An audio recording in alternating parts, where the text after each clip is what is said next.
Welcome to another episode of Lighthouse Testimonies. I am Amber, and this is Brandy! Yay!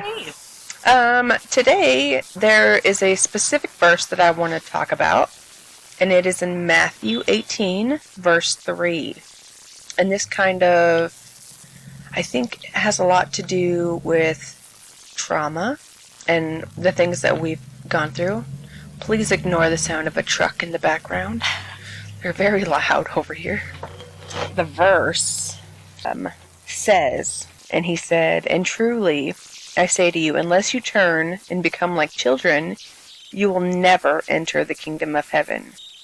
So how do you act like a child when you didn't have a childhood? And that's, I think, something that we've both kind of struggled with. Because at a young age, we both were very independent. We had to grow up quickly. So I think that's a good topic to talk about today. Yeah, absolutely. I Googled it. And AI, again, brought up the verse, but it says it means to humble yourself and trust in God with the simplicity and openness of a child, rather than relying on your own understanding or pride. And I think pride is an interesting thing because in the Bible it says you're not supposed to be prideful. But at what point in our lives do we get introduced to pride? Oh, I think we get introduced to pride immediately. Yeah. Immediately. Because you were constantly trying to prove yourself. And you took pride when somebody acknowledged it. Right. So I think, at least for me, my pride started immediately. Right. Like, as a kid. Yeah. Like, I wanted to do everything just to be, I was seen. I was actually seen and heard whenever I did something right. So, right. Or when I did something wrong, I was seen and heard, but I was just saying. Like, I think that plays into our rebelliousness. Oh, because yes. we just wanted somebody to see us. Like, look at me. Please, I'm over here. Right. I'm doing something bad. Please pay attention to me. This is a life. Right. Yeah, I think it came immediately. Like, I take pride in my work. I take pride in raising my kids. I take pride in how I hold myself. And, I'm trying to be more humble. I'm trying not to. I'm still a work in progress. Okay. Right. God still works on me every day. Today was the first day that I had seen somebody from my past that I didn't quite care for, and I was like, I didn't immediately feel rage or anger. It was just kind of like, there they are. Yeah. Mm-hmm. I wish them the best today. Right. I don't think pride, and I could be wrong. Again, I don't know the Bible as well as a lot of people do. I don't think pride is necessarily a sin. I know it says prideful. I think it's like an abundance of pride. Like boasting about it. Yeah. Like you're too full of yourself. I don't agree. I don't agree. Another thing that it said, Jesus uses the image of a child or of children to illustrate the need for humility and a willingness to learn from God. I could see that. Yeah. Because when you're a child, you don't know. Right, you don't know no better. Right. And then you have people in your life, especially when you're young, that you tend to look up to. It's just, when we were children, we were never told to look up to God. We were looking up to the wrong people. Look over here. Right. Pay no attention to the man behind the curtain. Exactly. But we were like, ooh, who is that man behind the curtain? Right. But yeah, and it wasn't God that we were looking for. It was somebody else. It was somebody that could. I think we were looking for a savior before we knew what a savior was. Right. Before we knew who our ultimate savior was. Right. Like, somebody please help me. Right. Yeah. And I think it makes it hard not having that childlikeness as children to be able to do that now. especially when we relied on ourselves so much. And I think that was like our generation was horrible for that. Oh, yeah, because we were latchkey kids, man. Right. We were told to go outside and play, and that's what you did. Right. It's a learning battle, a learning curve for us that we have to come around to be able to do what he's wanting us to do. But I think each day we're getting closer and closer to it because we're teaching our kids differently than the way we was taught. Right. But our parents wasn't taught that way either. You know what I mean? They were like... I think it's going to be different for our kids because, like, our kids are afraid to do anything by themselves. Well, absolutely, because we're like, don't go outside, stay right here. Right, exactly. But they're afraid to, let's say, order pizza. They don't want to talk to anybody. Well, yeah, because that's weird. We got to talk to a stranger on the phone. But I think that also comes from us, because do you remember when we first got cell phones? And we're like, don't call me until after 9 o'clock because all my kids... They're free then. You can call me then. Right, and you only had so many text messages. And yeah. And it got to the point where we didn't talk to people. And I think COVID didn't help because during COVID you didn't talk to people. Right. Like, you couldn't see each other. Right. Yeah, and you were banished to your home. Yeah. I mean, you could see each other like on Skype or whatever. But that still wasn't the same. Like, you didn't get to go and have family gatherings and stuff like that. Right. I mean, I'm bad for being a hermit crab anyways, because I kind of like to be... I think it's just gotten worse, honestly. Yes. And I need to work on it, but I like to be at home, just sitting and chilling. Right? I don't blame you. Let's see, it also says not about childishness. This doesn't mean becoming immature, but rather adopting a childlike trust and dependence on God, which is a strength, not a weakness. Right. You want to look for the wonder and stuff, and the beauty, and the laughter, and the joy. Right. But I think that's very hard for us to do that, coming from our childhood and our traumas. Yes. Because I know it's hard for me, just being a parent. Yeah. Period. Like, I get so stressed out that I'm just like, ugh, you know what I mean? I have so many things I have to do before these kids go to bed. Mm-hmm. And I mean, we both have husbands and they do help, but it's like, it feels like we're still taking on that sole responsibility where we think like it's all our work and nobody else needs to help us. Like, we can do it all. Because, you know, we're unstoppable and all. Oh, no, we're quite stoppable. That's right. I'm going to stop. I'm going to lay down. Right. I'm tired. And I think that's another... Because we were talking about this earlier. Just about when we have a problem, we're so dependent on ourselves to try to fix it. And not to be like, please, like, Lord. And we'll pray and we'll ask for God. But...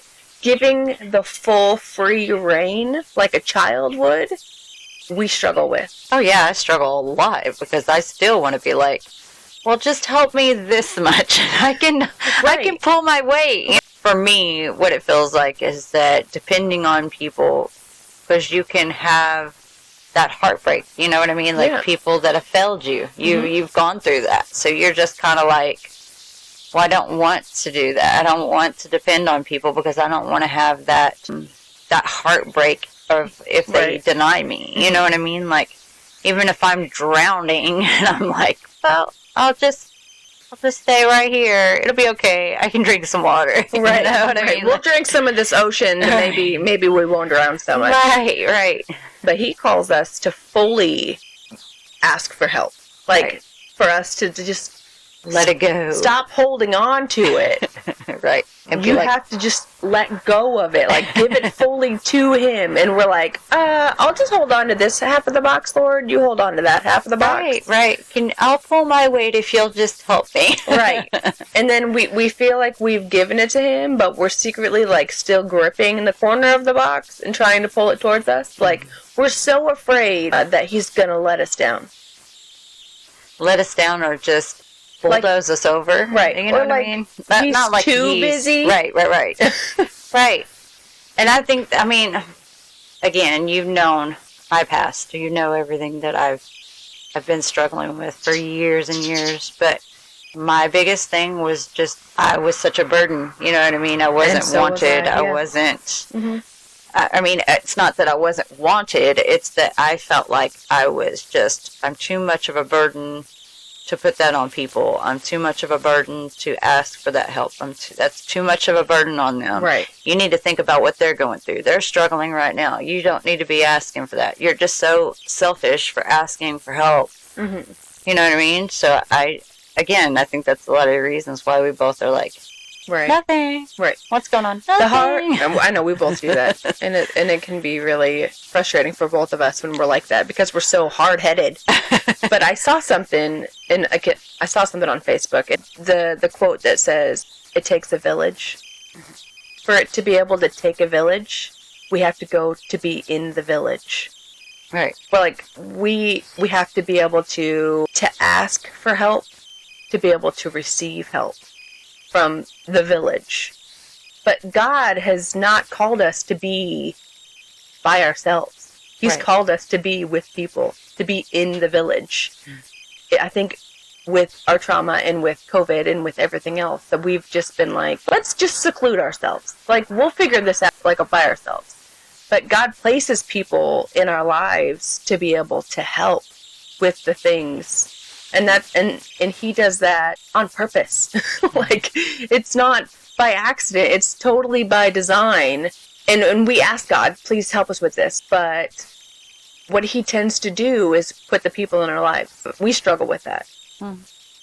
Because we can be like, God, please do this. And then for some reason, somebody out of the blue does something that corresponds with what we ask God to do. And we're like, wait, what? Yeah. Hold on. Hey, was that you, big guy? Right. Okay. High five. Exactly. But then we get cautious because we're like, hold on, God, I need God to do this. And the village is doing it. And it makes it busts us out of our comfort zone. But that's what children do. Children don't just be like, Mom and Dad, I want this for Christmas. I want this for my birthday. They'll tell a total stranger what they want out of like the blue. I think that's what we're supposed to do. We're supposed to have that kind of faith, that kind of community. We're not supposed to hold back, and we're not supposed to be scared. And I think we're just so scared because we were told to sit down and be quiet for so long.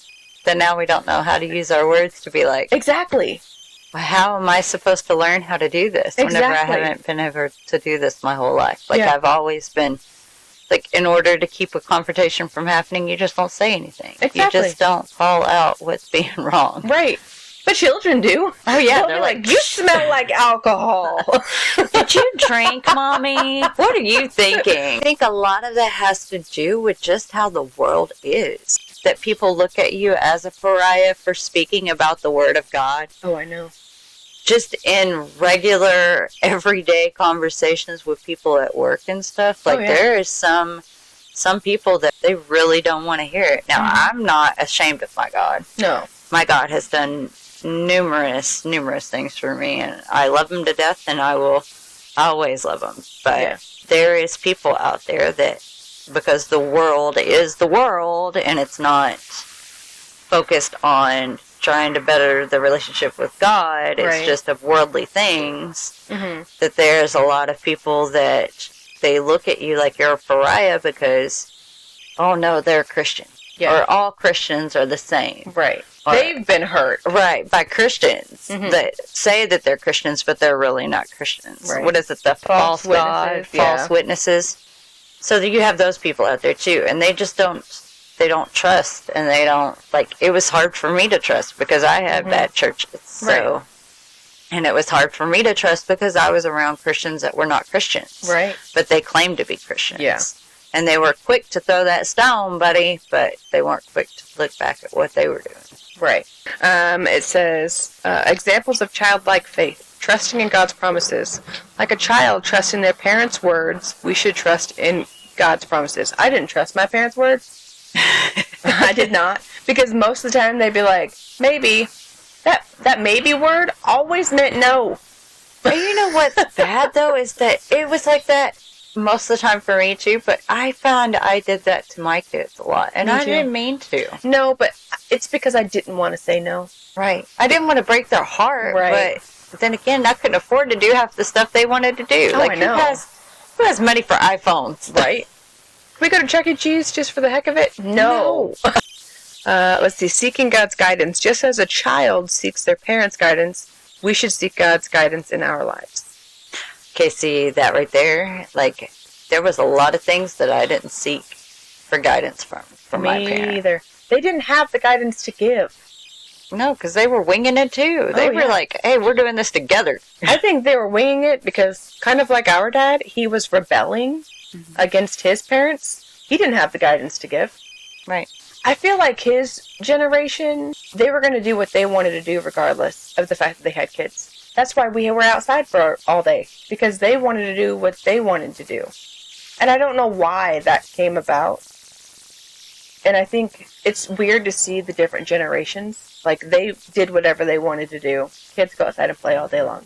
Get out of my hair, get out of my face. Right. And go ride your bike, go out and play. And so that's what we did. But now our children, they don't go outside. They are on their tablets and phones and everything all day long. Which, I mean, I'm also guilty of that. I spend way too much time on my phone. The internet can be such a dangerous place. And I've, especially lately, have been trying to reiterate that to my kids. But I know that it was reiterated to me, and I still did some very not so questionable things. Very questionable things. Questionable.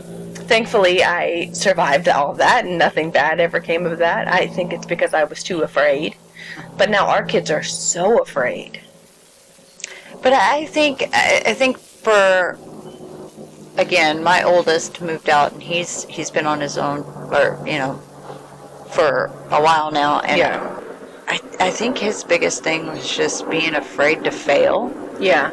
And I want everybody to know that it's okay to fail. It is. It's okay to fail. It's okay to pick yourself back up and dust yourself off, and because the biggest lessons in life come from the failures before. Right. So, like, our greatest joy is from some of the failures that we've had, because God will sit there and put something in your life to make you be like, oh, okay. Right. That is what I needed to know. Right. And often, God will test us and use that test as a lesson. Mm-hmm. And so, they need those lessons. But I think they play it so safe sometimes that they don't even take the chance. They don't want the test. I know. Because they don't want the lesson. But in doing that, they don't have to rely on God. Yeah. I had a TikTok that popped up, and it explained things so much easier to me. Yeah. It is, if somebody came to your house and knocked on your door and said, hey, I just need a shower, a place to eat, a place to sleep, and some food. Right. Are you going to let that stranger in? Right. No, we're not going to. No. But if we were to die and we were to go to heaven and we're standing in front of the gates, you think God's going to let us in? I hope so. I mean, there's... He will if you have a relationship with Him. Exactly. Because He'll know you. There's parables, though, that are in the Bible, because Jesus spoke in a lot of parables. He used a lot of examples. Mm-hmm. Like, we're called to help people that are homeless. We're called to clothe them, to feed them. Because... to wash their feet. Exactly. Because if you don't do it for one of God's people, then why would God do it for you? Right. It's almost like that song, What If God Was One of Us? Mm-hmm. Absolutely. I mean, and God sends angels down. Mm-hmm. And I think we are tested with people. I struggle with that because there's been too many articles about people that are not homeless that are asking for money, and then they get into a $100,000 car at the end of the day because they don't want to have a job. And I think the news has ruined a lot of things for us. Absolutely. Sometimes I wish we could go back before there was news, before we knew exactly everything the world was doing. That's never going to happen. It's going to get worse. It is. Because everybody's got a phone. Everybody is a news reporter. Oh, I know. Everybody's got their 2 cents to say about it. I have my 2 cents to say about it, but I try to stay off it. My husband's like, "Oh, look, you see what? I don't want to see it." My thing is evil right now. Like there's so many people hurting other people for no reasons. Oh yeah. And just going to the store, you can have some horrible things happen to you. Yeah. And I think that's a lot of the reasons why I try to stay inside too, is because I'm almost fearful to be out in the world.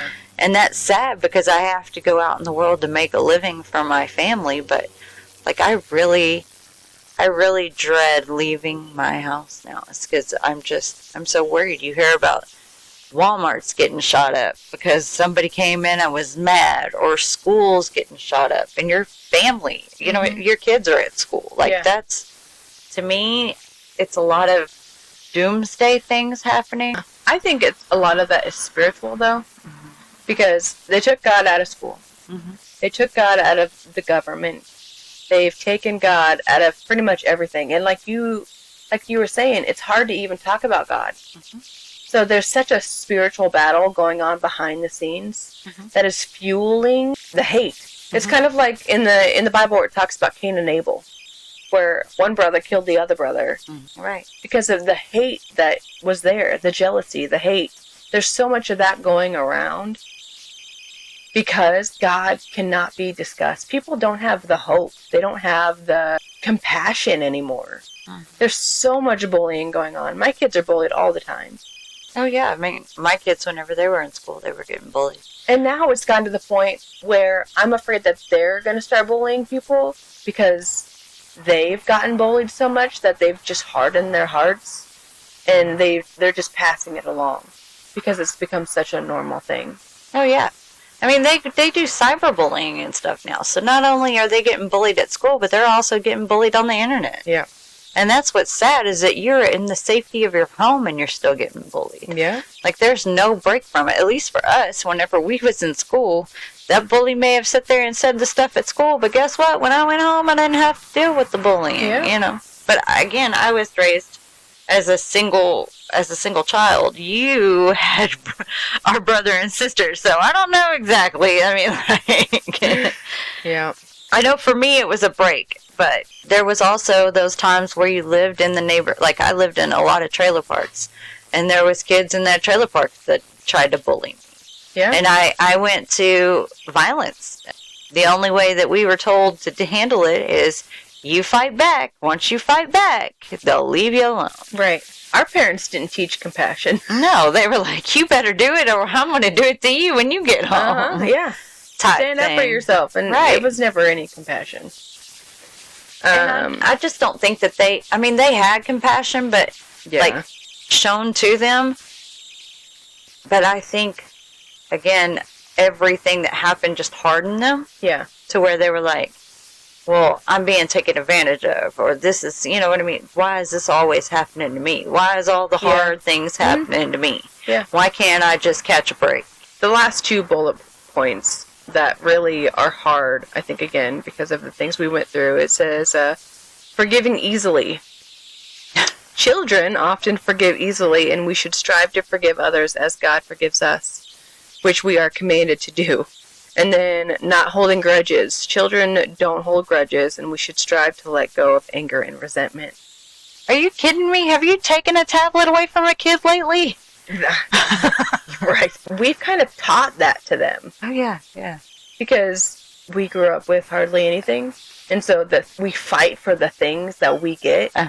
But then, being in this generation, another thing that I saw recently was that grandparents these days don't want to help with the children. Oh, no, because they're the same parents that sent us outside. They don't want to take these grandkids. Our grandparents wanted us there. Yes. They absolutely. wanted us there all the time. Yep. Now, our parents as grandparents, they're like, we raised y'all. We'll still help y'all. They're not equipped to be grandparents, I feel. Like, they don't know how to grandparent. Right. Yeah. I think they're lost at that. Right. I mean, I love my mom to death, but she's been around a handful of times when my kids, you know what I mean? So they don't really know her. Right. So it's hard to have a relationship with somebody when you don't really know them. Right. I mean, you can say hi and that you love them on the phone and all that, but our grandparents wanted us there. Like, we didn't just talk on the phone. We were right there. Oh, absolutely. We're going to go pick raspberries now. Right. Come on, we're going to go help tend the garden. Let's fold these clothes. Let's hang them on the clothesline. Right, right. And that's the difference of our generations, too. Yeah. But, again, we were those kids that had to go outside. And these kids, they have tablets and stuff, so they're like, no, I'm good. Yeah. I'm good. Right. You know, why go out and do anything with anybody when I got it right here. Right. The graphics out there ain't that great. Right. This right here is awesome. You know what I mean? Like, I can build a whole village. I don't need to go outside and build a fort. Right. Exactly. I'm building it right here. Right. Yeah. I mean, and my kids do the same thing. Yeah. Shoot, Sterling doesn't want to go outside, period. Right. And I mean, I can get it to a point because he's pretty much allergic to everything outside. He's like, it's going to kill me, Mom. Right. He's like, I don't want to go. I don't want to. Okay, well, you're going to have to sometimes, son. That's just how the world works. Yeah. But I think a lot of that is that he can't run and play like the other kids. Right. So I felt, well, if this is all you can do, let me give you this. Let me give you more of this. And then it backfired on me because now he's like, no, I don't want to go out at all. Like, right. Yeah. He's like, I can stare at the cat from my window. Right. If the window's open, that's enough outside for me. Right. Our kids don't have imaginations anymore. No, because it was taken away with all the books and everything. And how many textbooks do your kids bring home? None anymore. Exactly. I remember having to read that stuff. Yeah. Look up the words in the dictionary. Write all that stuff down. Oh, I know. The encyclopedia. Right. I don't know what this word means. Go find your encyclopedia. Go look it up in there. Where's your dictionary? But everything is a, hey, Google, away. Exactly. Or, hey, Siri, away. Yeah. Like, everything, like, all the stuff that we had to work for. And I think I'm almost resentful of the phone and the internet and all of that. Yeah. Because I'm like, it's so easy for you guys. Right. Now.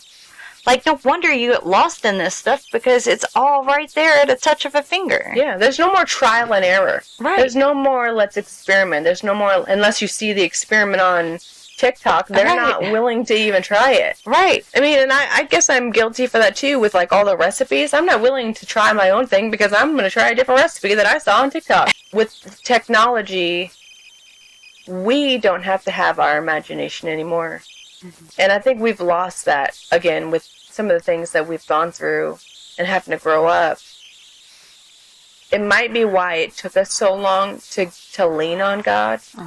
Because the thought of there being somebody that we can't see, our imagination, we didn't have that anymore. I've relied on myself that trying to grasp mentally, relying on somebody that I can't even see.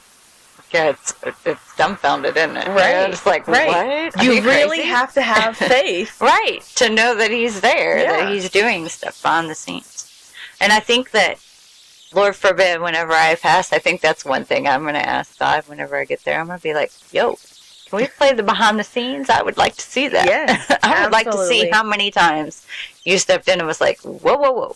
Right. Right. I'm going to need you to slow your roll. Right. And it's amazing to think, like, we get so frustrated. Like, I'm late for work. There was traffic. There was this. There was something happened where, like, this person was driving so slow. But because that person was driving so slow, I didn't get in that accident. Oh, yeah, that was 2 miles down the road? That was 2 miles down the road. Yep. To come back and pass the accident and be like, that could have been me. Right. And I was saved for that. Right. From that. But then it makes me sad to be like, that person wasn't saved from that. Right. To think of how many people are not saved. Mm-hmm. How many people are so wrapped up in their own heads to even want to pray or to have the faith, to think that they just have it themselves. And like I said, we struggle with this every day. Oh, like, yeah. I need to give it to God. And I do that all the time where I'll be like, all right, like God is like a closet. Like, I'm going to take this box and I'm going to stick it up on this top shelf and give it to God. And I'm going to close the door. And then 5-6 times a day, I open the door. I take the box back down. Take it down. Take a little bit out. And like, okay, here we go. Right. All right. Now, it's not as heavy for God. Right. Let me put it back up, and I'm going to stuff these remnants in my pocket. Right. And that I can put in it next time. Right. And by the end of the day, there's just a little handful left for God, and I have my whole pocket stuffed with all the stuff that I'm like, I'll just deal with this myself. And God's like, I'm going to leave this little handful of stuff in here until you put all that stuff back in this box. Right. And then the next day comes, and I'm like, all right, let me take all this stuff out. Or at the end of the night, when it's time for bed, I take it all out of my pockets, and I put it all back in the box. And I put it right back on the shelf. And then first thing in the morning, I'm taking the box down and opening it and being like, is everything still in here? Oh, there's too much stuff in here. Let me put some more stuff in my pocket. Right. And there's things that don't get resolved because I'm so into myself that I'm like, I can do this myself. I don't want to burden God with this. And God's like, please burden me with it. Yes. Please give it to me. I am your Father in heaven. I am this is what I'm for. Mm. And that's not necessarily what he's for. He's for because he's our Father. But we couldn't even ask our own Father for things. That trying to ask the Heavenly Father who has all these millions of children. And so many blessings to give, but we feel like, well, if we ask for a blessing, that takes away from somebody else that really needs the blessing. Right. And yeah, I feel that too. I feel it very, like, the situation that I'm in right now. Yeah. I don't want to ask people for help. I'm not their burden. That's why you don't talk to me. I am my own burden. But you're not. God puts us in these villages for a reason. But it's very, very, very hard. It's like we have something happen, and we immediately, in this big village, we go to our own house. We go in our own, we open the door, we go into our bedroom, turn the lights off, and just sit there and be like, all right, God, please help me. And we don't go back out of the house. Right? We don't tell anybody what we're dealing with. We're like, all right, this is what's going on. I need your help. I'm just going to sit here and ask you, Lord, for help. And he's like, go out of your house. I think. Go to your village. Right, but I think a lot of the reason why I am the way I am, I think it's a time thing for me. You know what I mean? Like I felt like I've been praying and praying and praying and nothing has been happening. Well, then he's busy. He's busy with other things. And I need to start focusing on what I need to do because the timeline is coming up to where I'm like, okay, now, right. I'm trying to give it to him, but that clock keeps ticking and I'm like. Right. It's hard to be like, to know that everything's in God's time when you're like, is God's time my time? Right. How do I fix this if God's time isn't my time? Right. The hard thing is to grasp is that just because our time is not God's time does not mean he doesn't have something better planned. There's something in the work that we cannot see. Right. But that we want it the way we see it. Right. We're like, this is how I see it. This is the way I'm perceiving it. This is what needs to happen. And God's like, let it go. I have something greater planned. This is the little thing that you're asking for is nothing compared to what you're going to receive. But you're so focused on the little picture. You're so focused on Waldo and not the big page where there's a whole bunch of people that look like Waldo. You have to take a step back so you don't miss it. Harden our hearts and become bitter because we're like, Lord, please, I need this. Right. I'm giving it to you. What do you want? Right. We give it to him, but then we take it back. What else do you want? Right. He wants the childlike faith to know that he's going to give us what we need. It's just hard to see it when we feel so desperate and so overwhelmed and defeated. Mm-hmm. But children, they can tend to feel like that, but they don't feel it like that for very long. It's very easy to get out of that mentality, that mindset when you're a kid, because, we're very ADHD. Oh yeah, squirrel. Right, exactly. we're like, dang it, I really wanted that cookie. Ooh, let's go to the treehouse. Right? Like, oh, there's a skip it. Let's go. Right, exactly. Skip it. Oh, my gosh. Oh, they're playing jump rope. Let's see if we can join. Right? Foursquare. I'm in. Oh, I got hit with the dodgeball. In the face. I thought we said no faces. But children are very easy on, like, letting that disappointment go because we're so easily distracted. God, I think, is trying to get us there. Mm-hmm. It's just... There's been so much trauma that we haven't gotten over. We've worked our way through it, but it's still something that comes back when we're struggling. Yeah, I think a lot of my childhood had left my soul with, like, my happiness and my joy. Yeah. And, you know, when you spend so long being stressed or worried or, you know, constantly focused on, you know, I got to do this, I got to do that, I got to do this, I got to do that. Yeah. And everything is being pulled from you. Right. That it's hard, even when you fill your cup, it's hard. Yeah. To have that joy and that wonder and that happiness right. all the time. I get it every once in a while, but, like... I think I get it when I can get out of my house and out of my head. Right. When I can go on a hike or when I can go on a long drive and just be able to look at things. Mm-hmm. Like being in the same mundane, wake up, get the kids off to school, go to work, come home, cook dinner. Day. It's like, exactly, it's the same thing on repeat.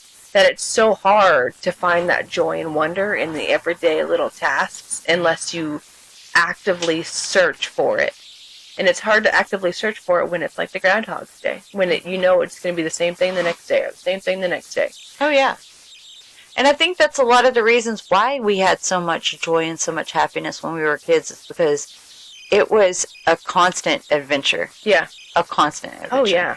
And I feel like now that's why we are like, when we get out and we're out in the woods and we're out and we're, you know, doing the hikes or we're out and about and we're going to like the zoo and stuff, it's because we get that feeling for a minute. Yeah. We get that feeling of joy because guess what? It's just like when we were kids. You right. know what I mean? Or that nostalgic moment where you're like, oh, I remember doing this when I was younger. Oh, yeah.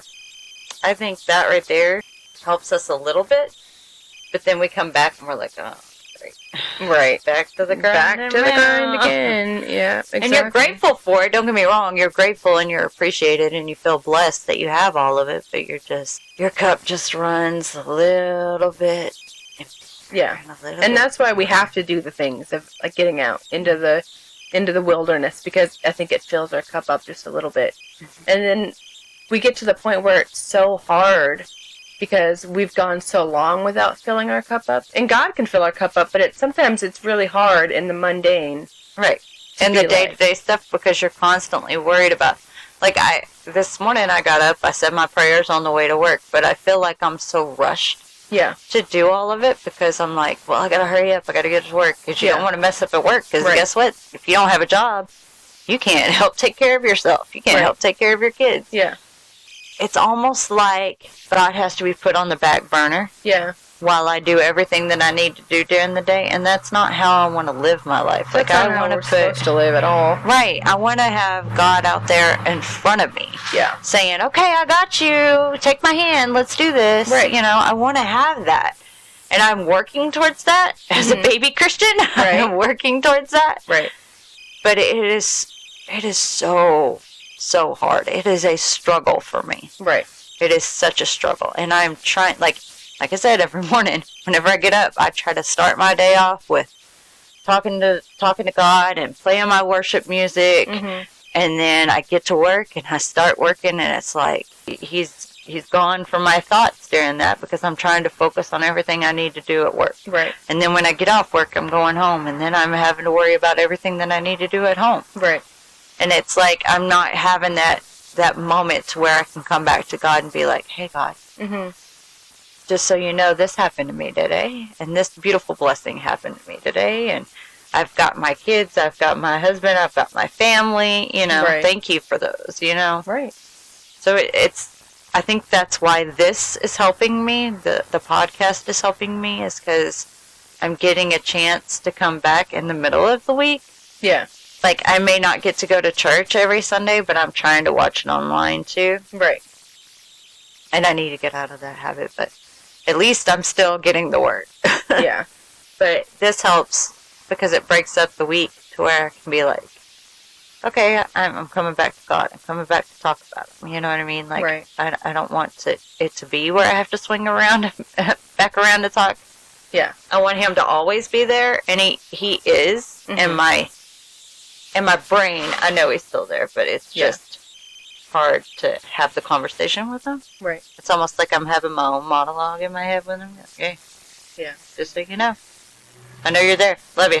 You know. Right. Yeah. We thank you for coming back this week, and we hope that more people are watching. I know that we're still trying to figure out our thoughts and listening to us, even if it sounds like we're rambling. We're still new to this. We're still baby Christians. Like, I've been a Christian for a long time now, it seems like, but I'm still a baby Christian because I was not taking serious steps in learning what the Lord was saying. Or what the Lord was telling me. We're thankful that we got to talk to y'all and tell Absolutely. y'all the truth about what really goes through our heads. Oh, yes. and we want feedback. I mean, what do you think? What do you think about this verse, Matthew 18, verse 3? Absolutely. I mean, it's a struggle, and I'm sure a lot of people will understand the references about our parents and our generation and our kids' generation. And right. We're 80s babies. Oh yeah. Everybody knows about 80s babies. Exactly. And it's so weird because I got that shirt from my daughter that has Bluey on it, and a lot of parents know who Bluey is, but it says it was the 80s, man. Right. I mean, it's so true. It was back when things were so much simpler. Yeah. It has a cassette tape on it and everything. My so kids rad. don't even know what a cassette tape is. It's so rad. Yeah. Anyways, we hope you guys have a great rest of your day. And, yeah. Love and peace. Absolutely. Bye. Bye, guys.